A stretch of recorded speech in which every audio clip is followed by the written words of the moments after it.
I drive my car up to the lake as if there's someone to awake. I haven't been to bed for days, I live in a twilight haze. And I set my heart to the setting sun, and I hope that no one else has done it. And the drinks are never far, open up the bar. I miss you every single day. I wait until I know your ways. I hate the way I'm straight into the 3 months straight or something every single day, so it was pretty expensive. Hey Erin, so we're sitting here today, we're going to be talking about mental health and your journey, and where, you know, some of the things that you've discovered along the way. Just, you know, we first met through Sam, who is yet to come on the podcast. I shall just quickly put out there. I will add to that I feel a bit odd that I beat Sam to the race here of being interviewed, or, you know. Said she was going to be number one. Yeah, well, and so whereabouts, so you met Sam in care, and kind of struck up a wee friendship and stuff, and now I've got to know you and things, and I found out, you know, it's really interesting. I think, I don't know, I guess like everyone sort of has certain, you know, assumptions and presuppositions as to what's going on in mental health. Yeah. And if you haven't actually been there and lived it, I don't know, I constantly finding that I'm wrong about a lot of things, and I suppose wrong about a lot of people maybe as well, which doesn't reflect too well on me. But, you know, so what was your experience? How can you kind of breach that kind of subject? Okay, well, I actually, I was going to not go too personal with my personal story, like my stuff, but I also had this little wee torn discussion with myself on my way that if I maybe give a little bit of myself in that aspect, whether it puts me in a vulnerable position, it might touch somebody who needed to hear it. So, so my backstory, which is only now a part of my journey, not defines my story, which is what I used to live by. And so I was sexually abused as a child for years by a pretty psychopathic man. And it interfered with my relationships, like platonically and actual relationships, and the way that I viewed the world. And I started counselling when I was like 19, I believe. And I just went on this journey of jumping through hoops for ACC and stuff like that, and that is where this all sort of begins. My big journey of how I met Sam is I was doing psychological assessments for ACC and had a lot of stuff going on home-wise, and my relationship at the time. And I received an assessment that pretty much, it was like forgery. You know, I received it, or I still remember it.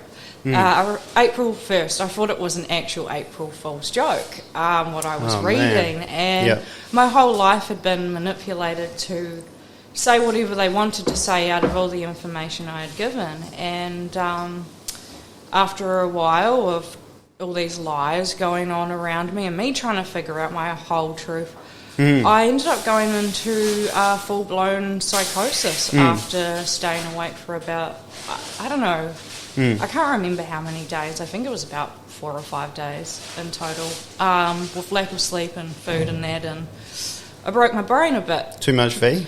I wish I had a V. But no, I broke my brain trying to figure out my own truths in my life, because there was just so many lies around me that were trying to define who I was. And I went into psychosis. But it was honestly one of the scariest things that have ever happened in my life. But it was also one of the best things that ever happened in my life, because exactly that, I did end up in Hillmorden Hospital, and I did actually, that's where I met Sam. And I was terrified in there, so she was quite young to me. I didn't think that she should have been in there, and so I sort of, I'm not going to say took her under my wing, but I let her know that, hey, like, I'm scared as shit in here, so like, I can't imagine what it's like for you. And we sort of built this friendship, and in that journey, I guess we both learnt how the mental health field itself tells you what to think and feel, and I got quite defiant on that. And you know, I'm in there, and I know I'm in there because I've got so much pressure going on in my life, and what I'm thinking and saying and what's coming out of my mouth is all mumble jumble. But I still knew who I was in all of that, and I got really sick and tired of medical professionals telling me what I was feeling or what I was thinking. So if I was sad, they'd tell me I was depressive. If I was happy, they'd tell me I was manic. If I was frustrated, they'd tell me I was being aggressive. If I knew what I wanted, I was being too assertive. Like, everything that I was feeling was wrong. And that's when, I don't know, I started to wake up to that whole, like, damn, my whole life I've lived in what someone else has told me to think or to be or believe. And it's that sort of thing, the conversation you and I have had about, you know, potential. That's where to me, potential and expectations, I killed that, you know, in myself, and I was like, no, I know who I am, and, you know, people can sit there and tell me I'm sick and or I'm ill, and it's like, no, I'm actually sad and I'm a bit broken, but I'm not actually like, do you know what I mean? Like, it's very hard to elaborate, but irreparable, or that's what they make you feel. They sit there and they tell you that you're ill.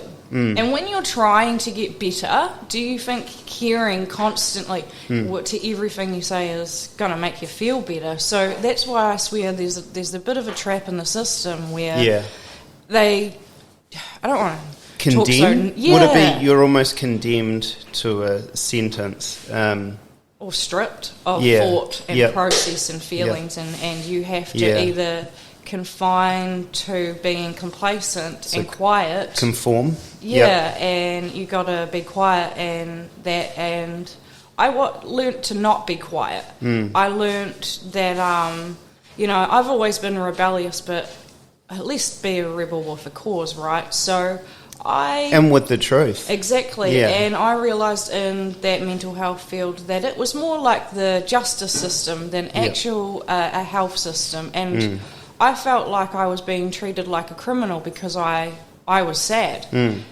instead of being treated like a human being. And when I got put in high care, I got put in there twice. Ironic that it's called high care because it is not care, it's isolation. Kind of probably the opposite. Low. It's the complete opposite. It is isolation. And, you know, that's where I got that whole thinking of, like, you know, in jail, people are surrounded by rapists and murderers and thieves, and the worst thing you can do in jail is put someone in solitary confinement. So why on earth, when somebody is in the darkest of darkest places and all they need is human connection and conversation and hugs, do you lock them in a room to be alone with their suicidal and dark thoughts, you know, and you're going to say that someone's going to get better like that? And as I said, going back to the rebellious thing, I broke rules because I knew the rules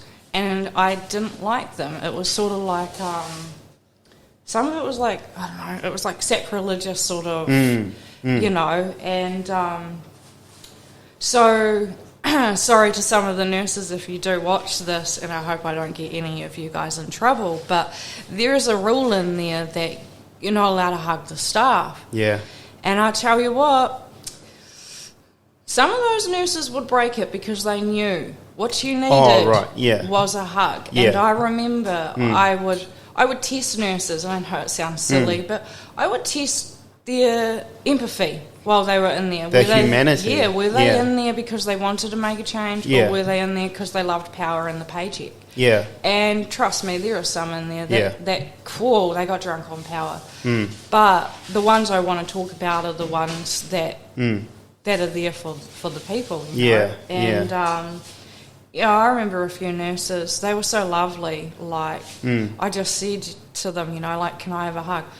A few of them, not even a hesitation that they were going to break the rules. Like, we both knew the rules were there just in case something was said in the wrong, you know, that it was taken in the wrong. And I can understand why that rule is there. Yeah. But when you need a hug, like, you need a hug. I mean, a baby cannot survive without human contact. So it's that whole... There's almost a dystopian kind of futuristic feel about it, like let's just, let's just have robots deal with the problem, and, you know, we'll strip out any humanity or potential for anything to go wrong by just eliminating people out of the equation. Yes, well, I mean, as well with the rules, we're all pretty... I don't know if this is the right word, like ambivalent to the rules. Like, we all know why there's rules, but we all don't accept them. But, I don't know. Because we're talking about a massive part of, I almost said the economy. We're talking about a massive part of the, society here. Like, obviously, you know, there's different layers and levels of mental health from your little, person working in the workplace who has their run-in and experience with it, to, this other side of things, which most of the public don't get to go see unless they know someone perhaps in care. And even then, as a visitor... You're being told what the staff are telling you is... So you're coming in on a thing, but to actually live it, it's another thing. But I mean, it's the point is that it's a big, I don't want to say immovable object, but it's pretty large. And I mean, you know, just what you painted just then doesn't sound very hopeful, but somehow you have found a little way through this maze, and you've obviously made a lot of progress, and sometimes it's been with the help, and sometimes perhaps they've been kind of perhaps pulling you back a bit. It's all been a learning process for me. Like I said, I killed that whole part of other people's expectations, and then I started to really look at who I was as a person. Rebuild yourself. To stop living my life what other people told me I was living my life. It's like the way I could tell my story sitting to you is I'm just a high school dropout that knows nothing. But at the end of the day, that's not really true. Like, I may be a high school dropout, but my life experience is probably worth more than somebody with a university degree. Do you know what I mean? Not to say so highly of myself, but I don't know, life teaches you more than NCEA and a classroom does. And life's taught me a lot of things. Sometimes I think if you don't learn life lessons early on, later on they'll come for you. So, because it is hard when you have perhaps experienced certain things, and then you come across people that haven't experienced anything, and you're kind of like... mate. But I don't think there should be a superiority kind of complex for either side. I think we should, I think we should look at people as the person. Yeah, exactly. And not the suit or the jacket or the skater shoes, because we're all souls and human beings at the end of the day, and everything else is all just materialistic. I mean, I'm not like a paragon of mental health, like I'm not the best example, but at least I'm somewhat of an example for somebody. And that's the biggest thing I learned in that journey is I could have been complacent and I could have shut my mouth, but I spoke up. And I'm learning even more, which is quite crazy, how much my little wee voice that I thought was just this high school no hope, dropout no hoper of a voice who would want to listen to me, turned out that me speaking about the darkness and what it's like actually reached people on so many levels that I never knew I was capable of doing. So that's the biggest thing for me. I think that's going to change everything is let's talk about the uncomfortable because there is no growth in comfort. Like, don't get me wrong, comfort's nice, but the uncomfortable is where you find yourself and others too. So that's right. Yeah. Wow. So there was so there's a lot of good, a lot of bad. You're kind of picking up on the good, and what you just said, Erin, is relatable to the healthcare system. They need to look at what's uncomfortable as well, like what's it like on a personal level. Same in the greater societal structures. It's the same lesson.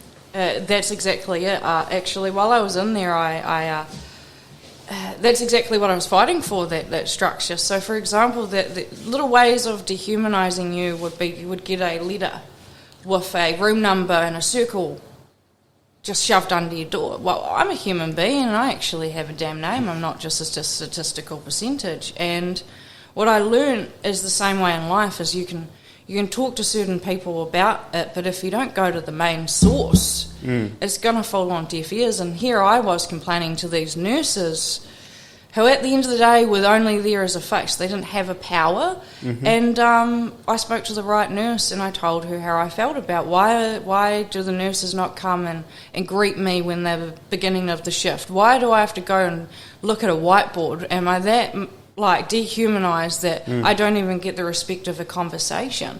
And so I started actually writing formal complaints to the Ministry of Health Board. And after a week of my complaints, I actually got a call back from the Ministry of Health Board saying, keep doing what you're doing. Wow. And so for me, it was like, okay, cool.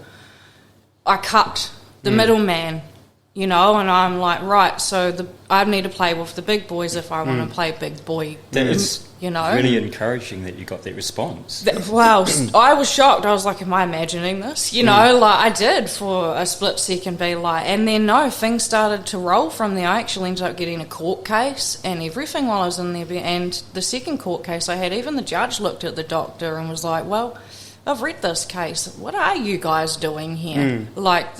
I was jumping through hoops and they'd tell me, oh, you can jump, so no. Or, you'd do what they would ask. Right. And it wasn't enough or it was too much. And, that's where I learnt that, if you're going to break the rules, learn the rules first. And all that sort of stuff. And I'm sorry if I've fully gone off track. It's totally on track. It's totally on track. But, yeah, exactly that. Our society is the exact same, isn't it? We complain on Facebook about things or we complain to friends and that instead of literally going to the source and trying to make a difference. And not that I want to talk about COVID, but let's be honest, these protests at the moment are a bit of the same thing. They got sick and tired of being belittled and ridiculed online for having a personal opinion. And they decided, let's rally together because they're telling all of the world in New Zealand, we're a 1%. We're just 1%. And look at them, they're not 1% in my mind. And the same goes for mental health to high school to life, people get boxed in this thing. And it's totally the same structure. It is. That was my experience at school. The same sort of some helpful people who are awesome and some people who are mongrels. And they're there for power. It's like, I'm the highest monkey up the tree. I see your weakness, so I'm going to smash you on the head. Exactly. That's the sort of primate level of interaction. And that's my teacher that I've got to deal with. And when she doesn't like me, I'm in trouble. I'm like 9 years old or something. Exactly. And what do you do at 9 years old against a power figure? It's such a daunting, Well, if you've got a good family background, you can go and talk about it. If you haven't, you're in trouble. Well, that's exactly it. I mean, your support system and the team that you build around you throughout those darkest periods you learn a lot in all that darkness of what I mean, of not just yourself and others, and exactly that. Like, as much as it pains me to hear you had such an experience, I'm also bittersweet because it goes to show how much your family actually admired you to listen to you and give you the chance. No, I couldn't talk to my family. Sorry, I was just saying. No, that's all right. I was saying if there was Yeah. a structure like that, I can see the difference in peer-to-peer support. Yeah. If you don't have that, like you described, like the complex system with like very articulately in your experience in the healthcare system, and that's part of the problem which you've already surpassed, is like describing the complexities and understanding it and being able to articulate it.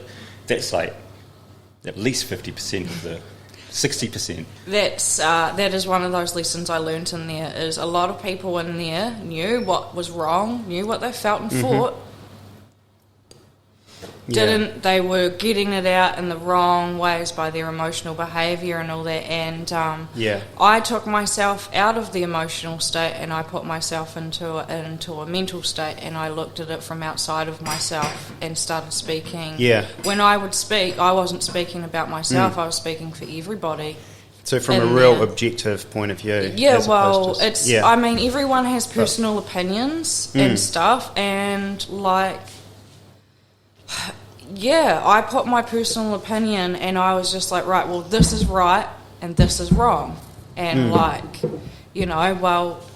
exactly that. And I felt there were so many people trapped in that system, not just in the mental health, but from school and life and everything. I mean, people are on the benefit, and they get classed as no hoping scum and stuff like that, and it's like, you don't know their position, you don't know anything about that person, but of course when you're in that position you keep being told, oh, you just bleep, you're just scabbing off my blah blah blah. It's like, well, you don't know why that person's in that position, but that's that thing, they get boxed, and then they start telling themselves even more, I've got no future, what am I can't do this, I'm broke. And it's the same as that. Money is the same sort of thing of what I'm meaning. Like, my childhood, I was pretty broke, I'm not going to lie, I grew up poor, but I had rich family around me, and they looked down at us. I apologise to my uncle for saying that, but do you know what I'm meaning?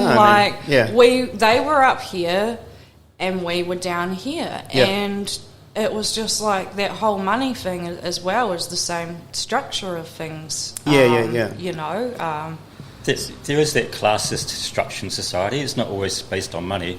Sometimes it's just in an organisation, and there's a certain type of manager who become a manager so they can, perhaps not have to do the physical work so much, but so they can have a bit of status, and they've done it to have power, a bit of money. And status, and it's all the wrong reasons. Maybe a bit of money's all good, but we need money. The status thing, it's just so wrong to do that. The hierarchy, especially a self-made hierarchy, can be quite bizarre. But there is hierarchies everywhere we look, isn't there? And as you were saying with the manager position, you are right. Some people want that manager's position so they can make you do the work, and they can sit there and go, look at how much I've done today. While they get to judge that person's work effort and all that. Well, that person's working the hard yards, and that's sort of what I meant by like the money thing, is that like you get put in that you're the worker, and those above you are the managers. Do you know what I'm meaning? Yeah, and absolutely. It's like, what they say can and cannot have a big effect on who you think you are as a person. Once you understand that, because we talked about this with the guest last week with Tony and like self-leadership. Yep. Once you understand how people want to gaslight you and all the forms of gaslighting, it's like you have to be like present in the situation. It's like, what's going on right now? What's going on here? Like a constant little dialogue. Yeah. It's like, I'm getting a little bit gaslighted here. Okay, how will I react? But before I knew that, like there's some people... I had to learn, like, when I'm getting gaslighted. Before I knew I was getting gaslighted, I was getting a bad feeling, but I didn't really know what was going on. Yeah. But now I can define it quickly, and I'll go, oh, that's this form of gaslighting. How can I react? But that's like more of a superior psychology, really, from someone who doesn't even know what they're feeling. And that journey, you have to take that journey. There's no other way. Exactly. And as you say about that, when you notice it in your reaction, that's the biggest journey and the hardest part as well, what people don't talk about. Is your reaction going to be emotional or a mental reaction? Are you going to add fuel to this, or are you going to walk away with it with yourself intact with the situation and still feel good about it? Because there's a part of them, they'll be looking for the reasons why. So what I can see is there's different prejudices that exist in society. There's obviously the financial one, like money, cash, stuff like that.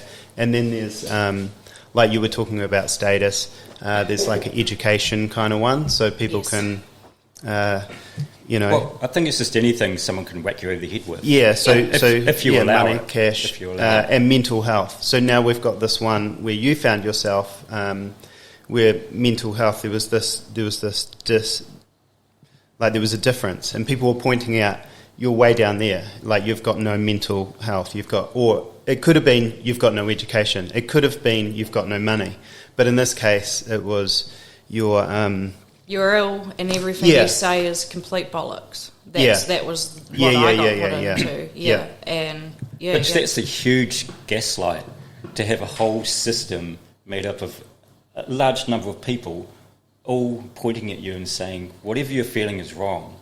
So how the hell can you learn to trust yourself? Well, that's exactly it. And I'm lucky I have a really good counsellor, and I learnt with her that all emotions are fine. And we are taught at quite a young age that anger is a negative emotion. Well, it's actually not a negative emotion. It's a natural human emotion. It's how you deal with that anger, like... It's okay to be angry, but if you're going to smash up the shop window because you're angry, that's a negative reaction. And I just learnt that emotions... I got sick of somebody telling that emotions were bad. And I mean, that's what I learnt in there. That's the place where I'm supposed to be able to feel all my emotions. And I was suppressed in there more than I wasn't in... outside of there, and it does make you learn things. And I learnt in there that I had to be nice to myself. I learnt that I had to talk to myself the way that I speak to my friends, because if I didn't believe in myself and what I was saying, why would anyone else? And I had to reprogram that internal voice of exactly that. I'm sitting there being told I'm not communicating, I've just sat there and I've communicated my feelings, and that's where it's that whole, like, that internal voice would have gone, you're stupid. Why did, why would you even think that you're on a level of a psychiatrist to even, talk to them about feelings, like they're going to listen to you? And then that other voice started to be like, screw that person. They're just a piece of paper. They're not sitting in your position and feeling what you're feeling, so they have no right. But it's learning that balance. That's right, because obviously you take that too far. Well, it's learning it all, isn't it? You've almost, sometimes you've got to take it that far to go, oh, okay, that was perhaps not the direction I should have gone in. Well, you learn by... Yeah. So it's one thing having enemies on the outside, but it's another thing having an enemy on the inside. Yes, exactly. I mean... then that's what one of the biggest things and driving forces for me in there was that, I knew for the first time what it was that I was feeling and thinking, and I was quite over the rest, looking back at my life and being told who the hell I was. I mean, my whole life, I'll say this, I've never known who I am, but I sure as hell know who I'm not. And I sort of live my life by that. I don't know what I want to be, but I know what I don't am where I want to be. And people were telling me that I was this person that I knew I wasn't. Yeah. And it does. It is a driving force. Some people, it could completely make them implode, but it ended up driving me to fight for myself for the very first time, like for me, instead of fighting for my family or something. It's interesting how those people who are trying to define you could like mischaracterize you so much. Like standing here in person with somebody and to like, you're obviously not going to see exactly what the other person is, but you're going to get a few feelings and instincts and wow. Yeah, I think there's this. It's not a problem that we have, but obviously we all share a lot of similarities as humans, right? Yeah. We all share those similarities, but then we tend to forget the incredible like uniqueness that we all have as well. Like our fingerprints alone, it's just insane. Yeah. Like, what the heck? Everyone has a different fingerprint. Same as our eyes, right? Like, I still find that ridiculous. Yeah. But I think in order to understand ourselves, we've gone along this journey of, whatever, and we're trying to find similarities and that's where these boxes start appearing and groups and things, and we start shuffling people around and organising them. We want to sort of see an order in what we see as humans. And I don't know, there's a bit of both, isn't there? I don't know whether you can go one way or the other. No, you have to incorporate the whole system. Yeah. So how do those things kind of incorporate and stuff? I think that's part of the scientific system of logic bubbles. Like your biology and chemistry is all different, but there's a point where they all come together. That's true. Into a natural system. Yeah, I suppose it's like philosophy and mathematics, and then there's the philosophy of mathematics. Kind of like, what? There's a philosophy of mathematics? Oh, you've got like the biology and then the consciousness, and then you move down through the systems, and probably at the bottom you've got mathematics. Like, subatomic or whatever. Yeah. I don't know, I'm just guessing. But we're whole systems people. Hey, so I'm just going to throw another question out there. Yep. This is my... No, it's not. I forget to turn my alarms off. I've got lots of alarms. Too. I should check that at some point. Hey, so this big question involves kind of like... change. How do we see change? There's a lot of talk about change these days. Some people are like, tear it all down, rebuild it back better. Do we, and like you brought up the COVID thing, they've actually gone to Wellington, standing outside Parliament, demanding change. Where do you see yourself having an effective kind of role? Like, should you be... So you can have change externally, or you can sort of almost infiltrate the system and internally try and change the system.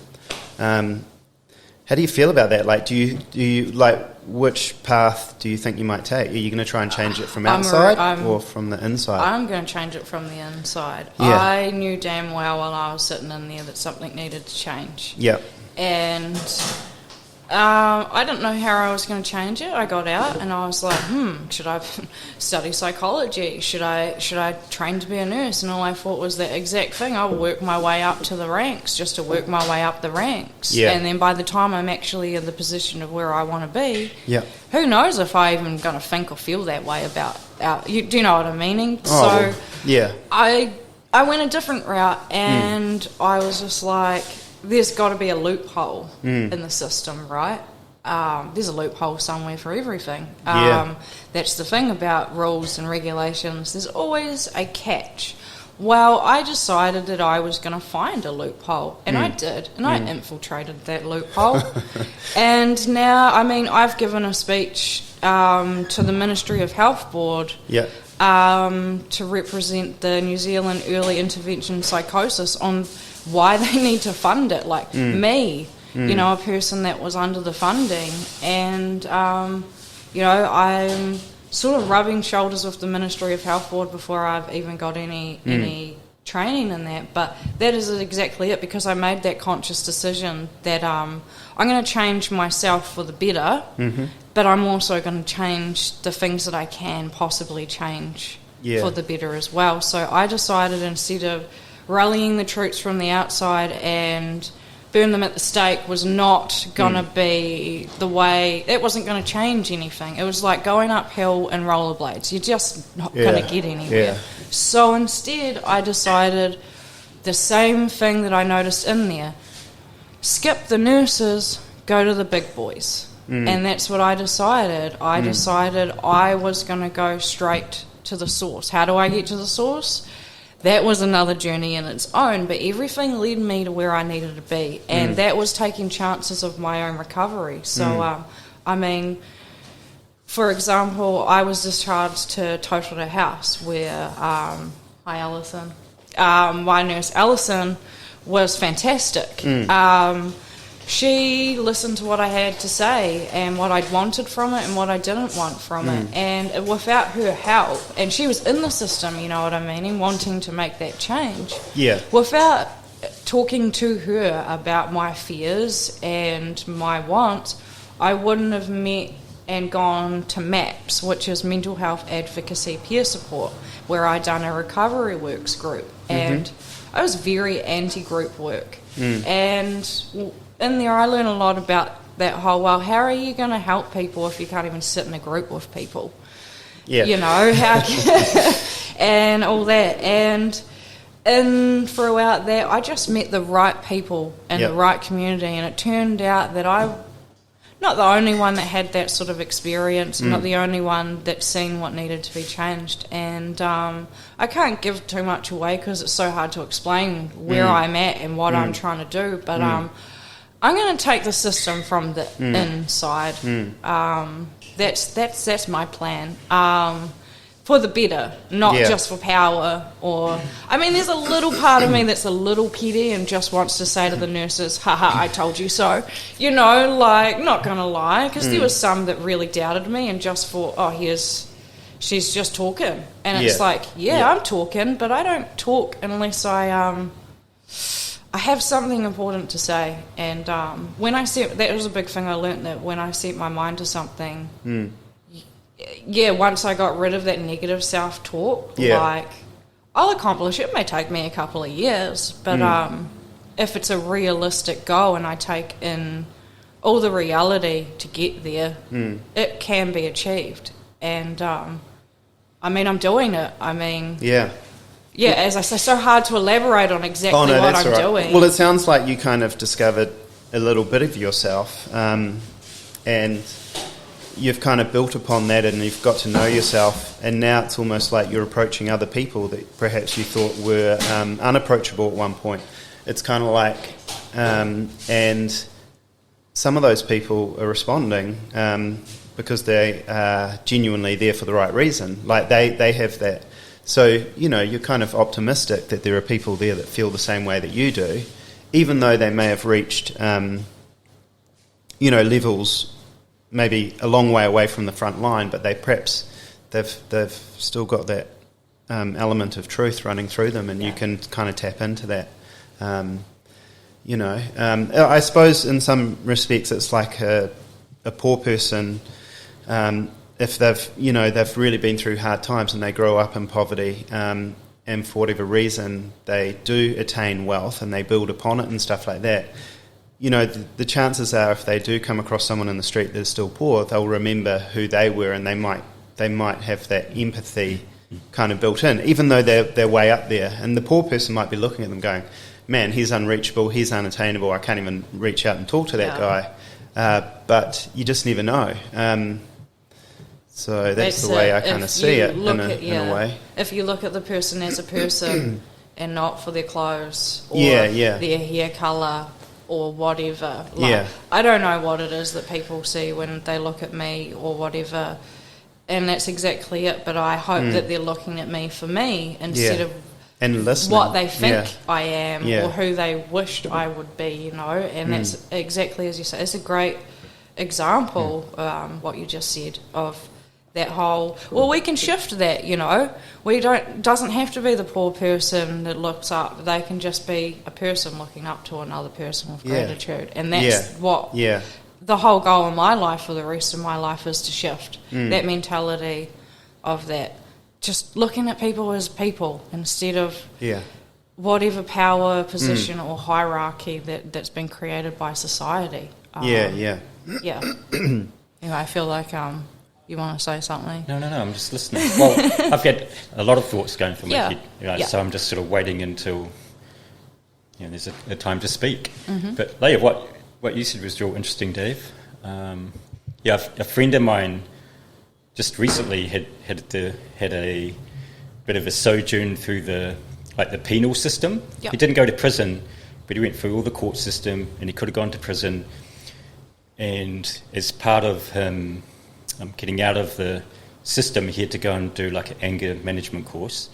And so I got to meet a lot of criminals who'd been in the system and interface with that lot. And, and he learned empathy. And he said after all this, because, he was really scared along the way of what was going to happen to him. And he just came out of that experience with a lot of empathy. Like he said, I've just got empathy for people in those positions now, which he never had before. I think he would perhaps previously maybe even look down on them. Perhaps he thought he was a bit intellectually superior or something like that. Yep. But then he's learned, whoa, these people got street smarts. And, that's a thing. That's a real thing. Mm-hmm. And some of those people are pretty smart as well. And, in any strata, you get idiots and just every combination of our ego and our intellect and our upbringing. Yeah, it's just so complex. Circumstance sometimes has a big thing to play. Exactly, I've met some people that are fantastic people, but they've done some horrible things. And that's because that whole, as you say, around them, that sort of judgment of that. I was the same going into Hillmorden. I thought that was where crazy people went. Turned out, like, most of those people in there were just a genuine person who got sad or, just couldn't find any light in the world. So I hear exactly what you're saying with the criminal system, and exactly that. We have this straight away that if you hear someone's been arrested or I've got to go to court or something like that, sometimes that little voice goes, oh, what have you done? You know that, it's learning that, wait, why did you do it? Not what did you do, why did you do it? Sorry if I've gone off topic of what you were saying. We're on topic.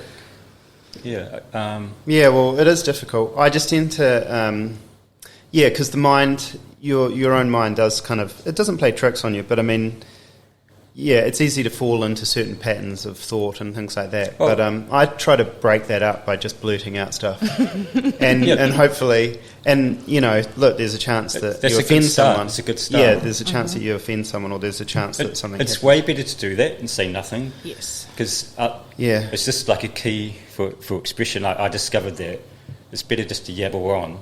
People go, oh, shut up, Milton, or whatever, or my thoughts become fuzzy or something. But I can adjust that and come back, and later on I've learned how to clarify and condense a whole bunch of thoughts into like a few words. And come across as clear. Yeah, I hear what you're saying. Which is what you've done, Erin. I hear what you're saying, because it's scarier to stay quiet than it is to speak, and as you're saying, it's better to have the courage to be disliked than this fake facade of being liked by everybody. It's good to be disliked, because often people just projecting their own garbage back at you. That's it. Like we're a mirror, right? So, and also about that anger thing, John Lydon, who was like Johnny Rotten in Sex Pistols, he's a very bright guy. The name of his autobiography is "Anger is an Energy." He's a real angry guy. Or I don't know about now, but he used his anger because he's just angry at the system, angry at boring people, stupid people, but he would just say it straight to their face. But he said, no, anger gets me up in the morning, gets me going. Anger has totally got a place in our society. Yep. If you deny that in ourselves, you're in trouble. Yeah, it's projecting a moral, like a moral value on emotion, on different emotions. Like, this one's good, this one's bad, this one's such and such. I think people are scared of their own anger, something like that. Yeah, I'm scared of mine. Yeah. I'm No, not gonna lie. no, you should be. Exactly. It's a crazy energy, but you have to work letting with it go inward is more toxic for yourself than letting it out. And let's face it, we're humans, so at some point or another we're going to have to, like, deal with our emotions. Oh yeah. Well, we're gonna have to accept that there's more than happy and sad. You know, like there is more than happy and sad. Love it. Wouldn't it be cool if, like, you could see, like, it wherever, and you glanced on the psychologist's noteboard or something, and there's just two boxes, happy and sad, and they were like with a pencil, and they're just working out which one to tick. Yeah. Well, at the Hill Morton, it would be too happy or too sad. It's never like, yep, you're okay, you're just sad or just happy. No, too happy or too sad. Exactly. Oh, talking too much, talking too little, you know. That's a real binary way of looking at things. It's either one or the other. Yes, there's no middle ground. Yeah. And in a political system, you know, we don't need to talk about that, you know, but it becomes fascistic. Politics, sadly as it is, it is. That's what I learnt in there. It was politics, it wasn't mental health. So, like, I get what you're saying by politics, and I guess that's the thing is I was underestimated of my ability of knowing how politics work. And once you know how politics work on your own accord without somebody telling you, it's quite an interesting world, isn't it, politics? It is. And it is. Politics is relevant in every aspect of life as much as we don't want to admit it. But once again, we're coming back to that everything, you know, it's a whole system. Mm-hmm. Yeah. Oh, look, I mean, sometimes owning a business and stuff, I look at that kind of journey and that relationship that you have with it. And when you make decisions to do this and see the consequences of doing certain things, or the way that you address or the way that you interact with certain things, they are all interrelated. Mm-hmm. And absolutely, man. And like with the anger, we've got to remember we've also got balancing systems and emotional states and emotional body.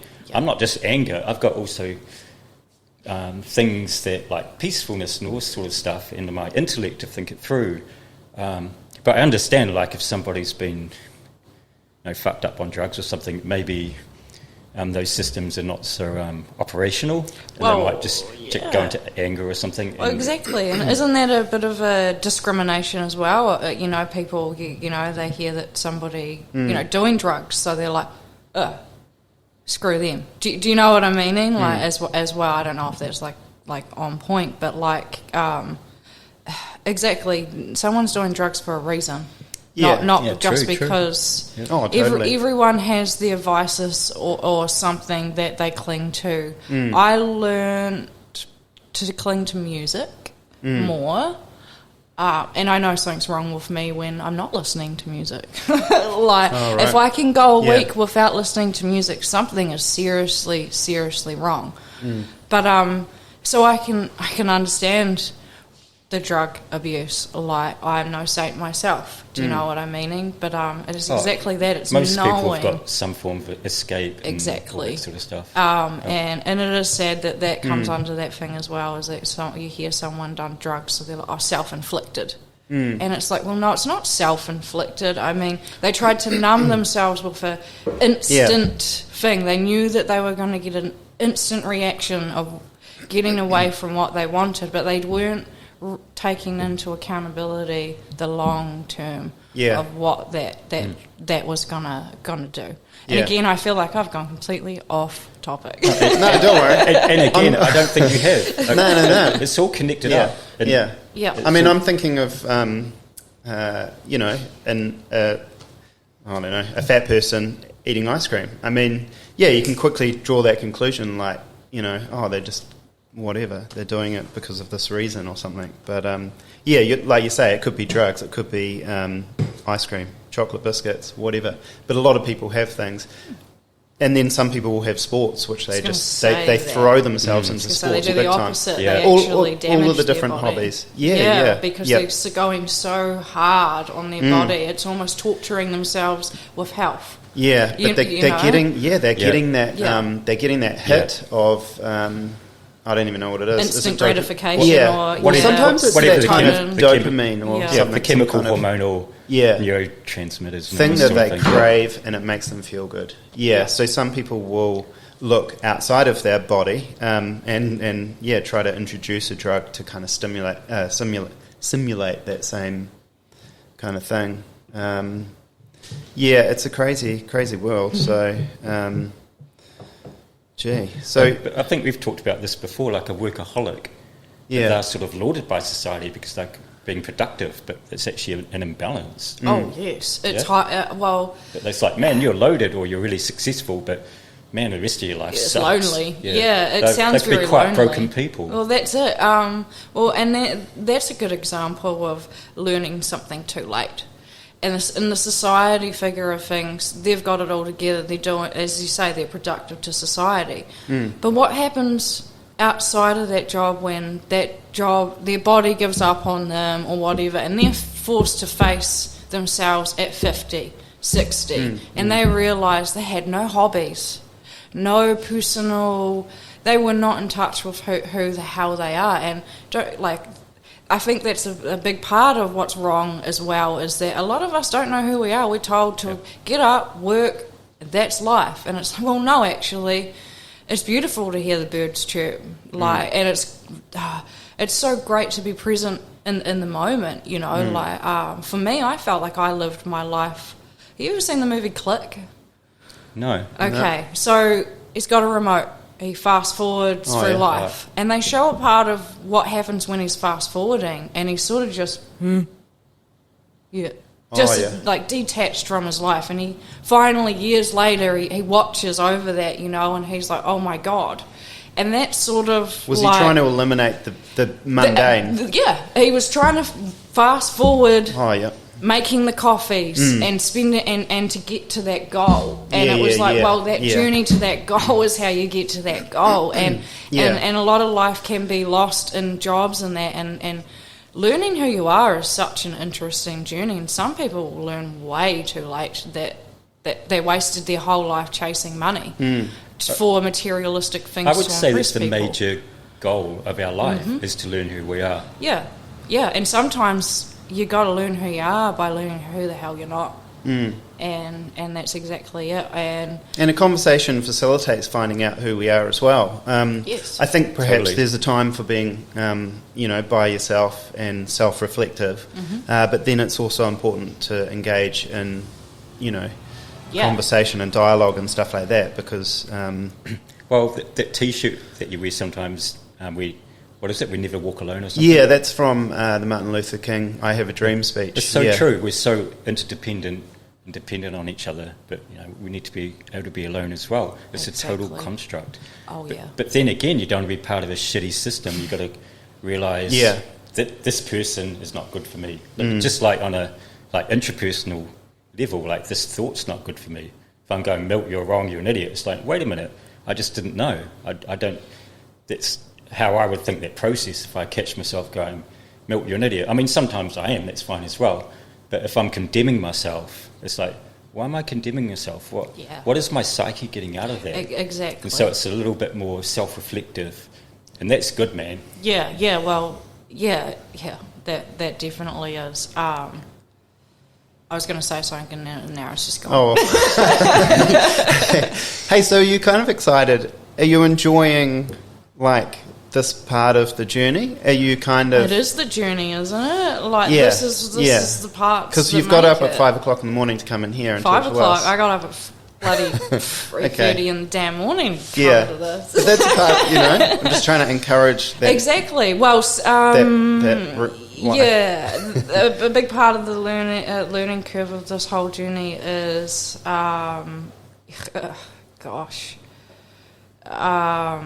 why my words are just disappearing right That's now. so good. You don't have to say anything. Discipline.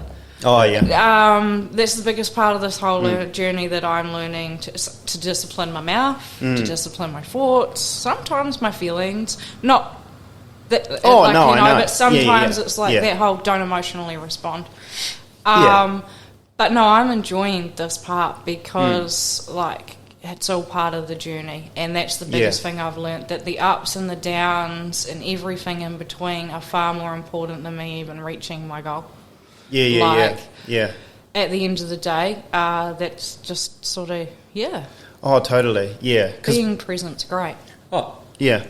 I literally just had that word in my head, being present. Yep. Because when you're like more in your own life, you're more present in the moment. You see stuff that you didn't see previously, and your life expands out. Yeah. And it's only a little bit, just a little bit in one moment in one day or something. But it works. You can build on that, and it's real. It's like the realest thing ever. Oh, grounding yourself. I never learned that at school. Neither. And that's the thing.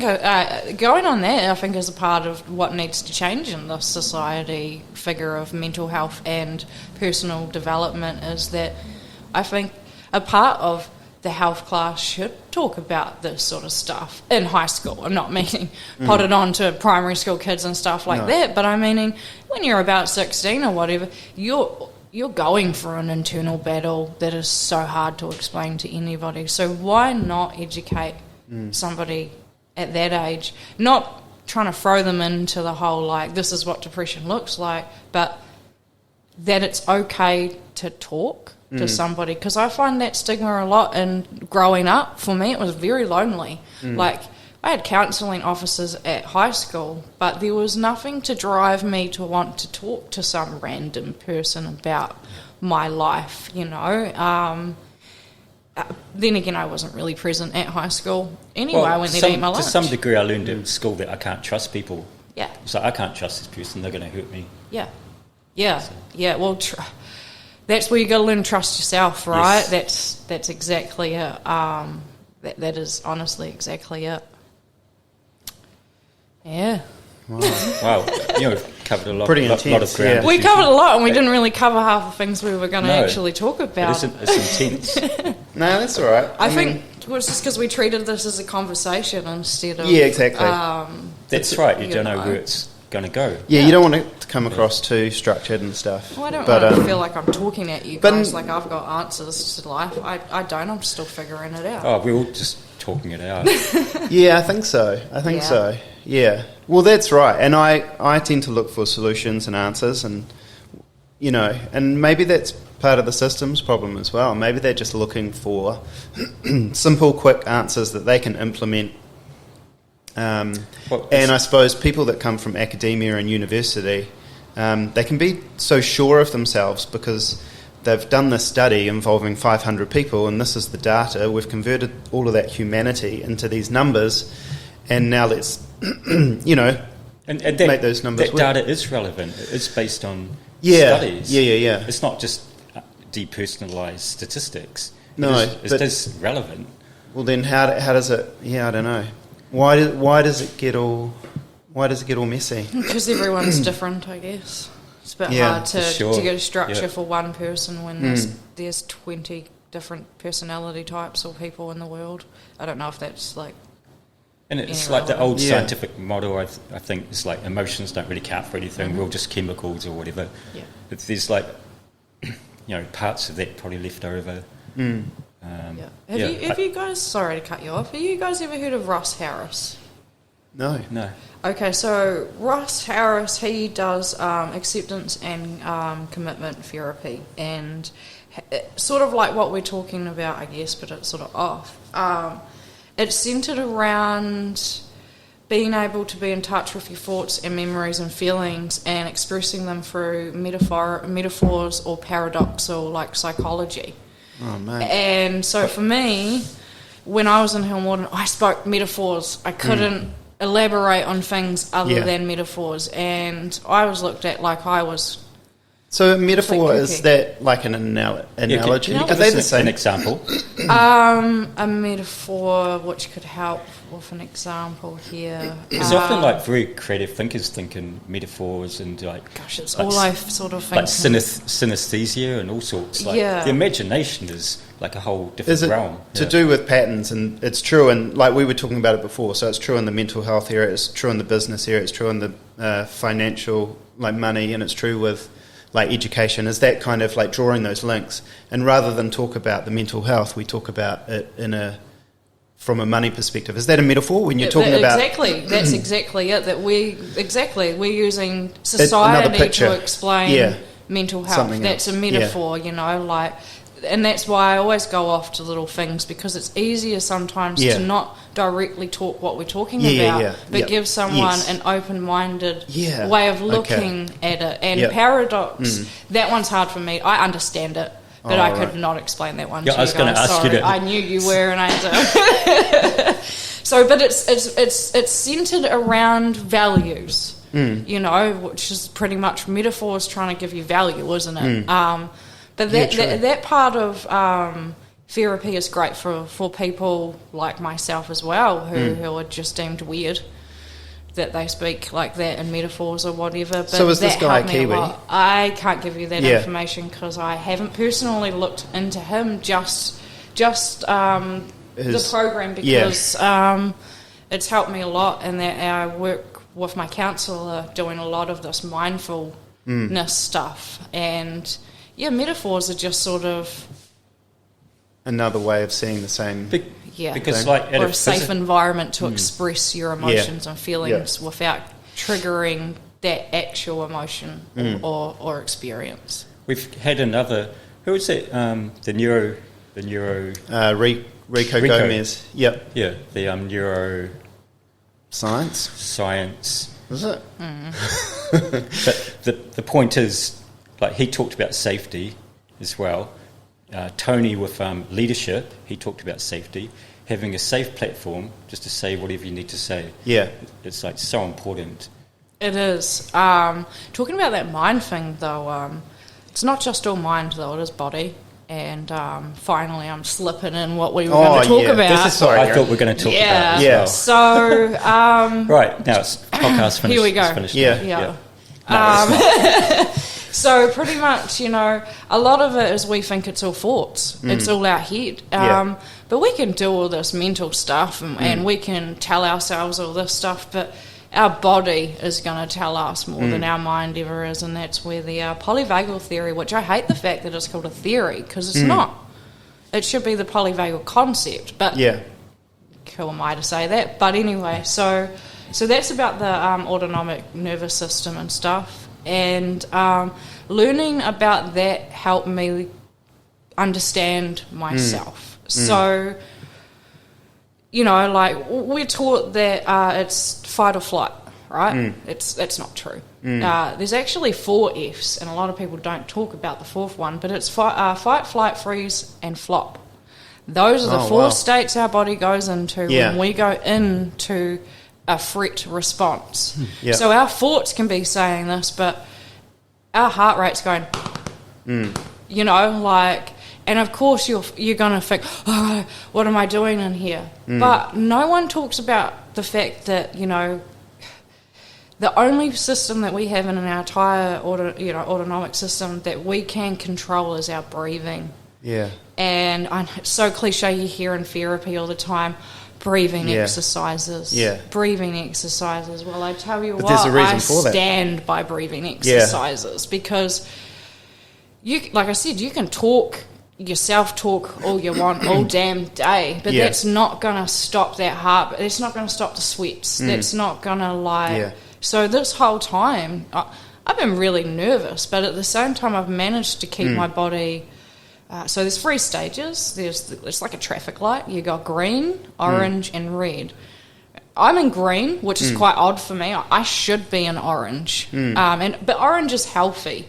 Orange is like the state that even, you know, musicians and they all get that, they self-talk themselves to go out there. You kind know? of almost a productive. Yeah, so it's okay to go into orange. It's actually quite normal to jump from orange. It means you're alive, you know. Yeah. But the red state is where the autonomic, you know, system starts going into shock, and your sympathetic nervous system starts going into hyperdrive, and that controls, like, honestly, your blood pressure, your respiration, your digestion. Hence why people feel sick to their stomachs, and that's the expression, you know, or they can't eat because they feel so ill, and it's because it's in such hyperdrive. Yeah, because we cannot, no matter how hard we try, we can't separate, like disembody ourselves, like separate the mind from the body. No, but they're both connected, Yeah, and we yeah. sometimes only work on the mind. We ignore the body, and the Yeah. body is,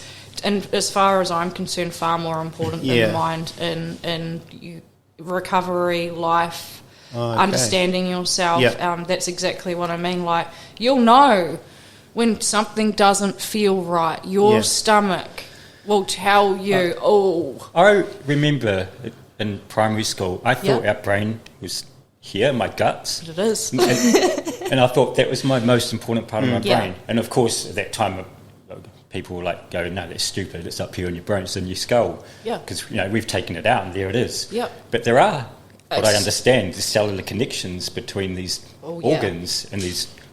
It's quite weird how they're connected. I never would have thought, that they're connected, but that's exactly it. To me, I feel like that my brain's here. Like, I know my brain's here, but This my... is sort of like a navigation system.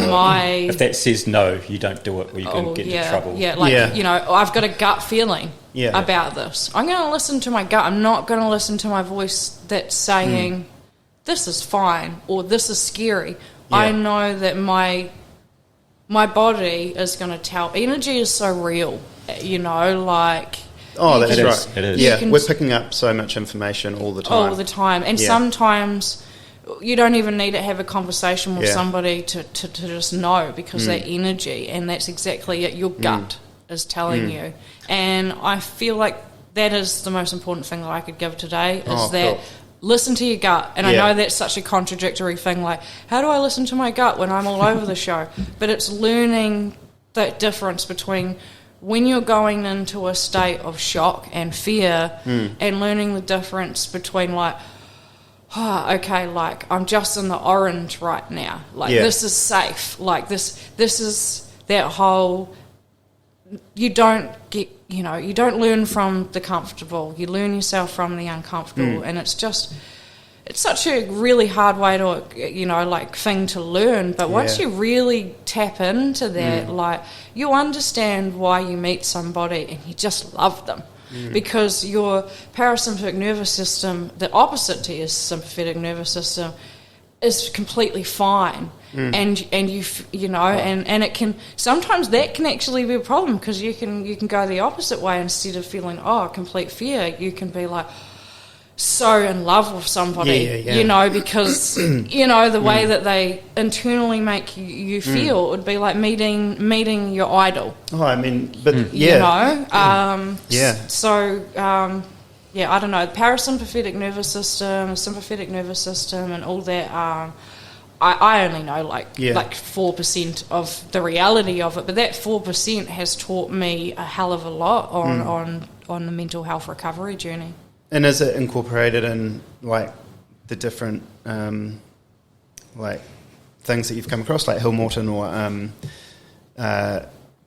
what was the other one? Mhaps and Totora House. Totora House. Yeah. Yep. Did you? Did they talk about it? Yeah. Totora. Totora, not Hill Morton, but Totora was fantastic because we worked together, and that was my biggest thing of learning that your body is far more important in this journey than your mind. Yeah. Like I say, don't get me wrong. It's important to get your mind right, but if you're not, there's no electrolytes in your stomach, how are you going to make rational decisions? Yeah. If your sleeping pattern is so back to front, how are you going to concentrate on the positive thing that's going to benefit your life? It goes hand in hand with mental recovery. I think it's something that's very slept on, is the body part of mental health.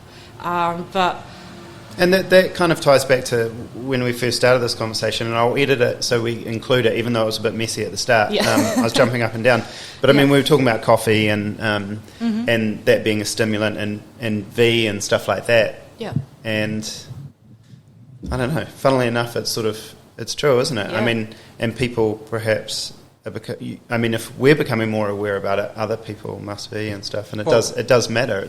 I know if I'm feeling a bit I don't know, jumpy or sort of in turmoil inside, I'll just take a couple of breaths and allows my body to stabilise, which must be maybe tuning into the parasympathetic nervous system, because the sympathetic nervous system, that's like the four Fs, the flight or flight. Yep. And the parasympathetic, which means alongside Yes. the sympathetic nervous system, that it drops off all of that and moves you back into homeostasis, into your normal self, right? Yep. So if I'm just taking a couple of breaths, I'm telling my body that, hey, it's okay, parasympathetic nervous system starts coming back in. Yeah, your blood pressure. And it only takes heart. a moment, right? It does. And another thing I learned as well about breathing, which a lot of people don't understand, is also when you get into that state, you breathe from your chest.